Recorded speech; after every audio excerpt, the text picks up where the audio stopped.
So അതുകൊണ്ടാണ് പറയുന്നത് ലാംഗ്വേജിനൊരു politics ഉണ്ട്. ഫോർ എക്സാമ്പിൾ മലയാളത്തിലെ 2 വാക്കുകൾ എടുക്കാം, മരിച്ചു, ചത്തു.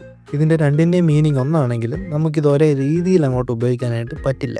ഇതാണ് ലാംഗ്വേജ് ഓഫ് പൊളിറ്റിക്സ്. അതായത് ഒരു ലാംഗ്വേജിലെ തന്നെ ഒരേ മീനിങ് ഉള്ള ചില വാക്കുകൾ എടുത്താൽ ചിലത് സുപ്പീരിയർ ആയിട്ടും ചിലത് ഇൻഫീരിയർ ആയിട്ടുമാണ് കാണുന്നത്. ഇതിന് കാരണം ലാംഗ്വേജ് എന്ന് പറയുന്നത് തന്നെ പവർ ഡൈനാമിക്സിൻ്റെ ഒരു പ്രൊഡക്റ്റാണ്. പവർ ഹൈറാർക്കിയിൽ ഹൈയിൽ നിൽക്കുന്നവർ ഉപയോഗിക്കുന്ന ലാംഗ്വേജിനെ സുപ്പീരിയർ ആയിട്ടും ലോയിൽ നിൽക്കുന്നവർ ഉപയോഗിക്കുന്ന ലാംഗ്വേജിനെ ഇൻഫീരിയർ ആയിട്ടുമാണ് കാണുന്നത്. അതുകൊണ്ട് തന്നെ ഒരു സൊസൈറ്റിയിൽ നമ്മൾ ഉപയോഗിക്കുന്ന ലാംഗ്വേജസ് അത്യാവശ്യം ശ്രദ്ധിച്ചു വേണം കൈകാര്യം ചെയ്യാനായിട്ട്. അല്ലാത്ത പക്ഷം അത് പൊളിറ്റിക്കലി ഇൻകറക്റ്റ് ആണ്. രാഷ്ട്രീയപരമായി ഇത് ഔചിത്യപൂർണ്ണമല്ല. ഏത് മലയാളം എടുത്താൽ മലയാളം എന്ന് പറയുന്നത് പല ഭാഷകളുടെ ഉദ്ഗ്രഥനമാണ്.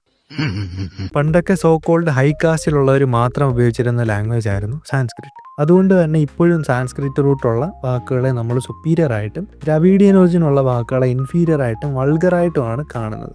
എം.എൻ. ശ്രീനിവാസിൻ്റെ സാൻസ്ക്രിറ്റൈസേഷൻ എന്ന കോൺസെപ്റ്റ് നോക്കിക്കഴിഞ്ഞാൽ ആൾക്കാർ അവരുടെ സോഷ്യൽ സ്റ്റാറ്റസ് വർദ്ധിപ്പിക്കാൻ വേണ്ടിയിട്ട് സാൻസ്ക്രിറ്റൈസ്ഡ് ആയിട്ടുള്ള വാക്കുകളാണ് ഉപയോഗിക്കാറുള്ളത്. ആൻഡ് ഈ ഒരു യൂസേജ് കാരണം അവരുടെ ഡെയിലി സ്പീച്ച് വേർഡ്സ് വൾഗറായിട്ട് മാറും. ഈ ഒരു സംഭവം തന്നെയാണ് മിക്ക ലാംഗ്വേജസിലും കാണുന്നത്.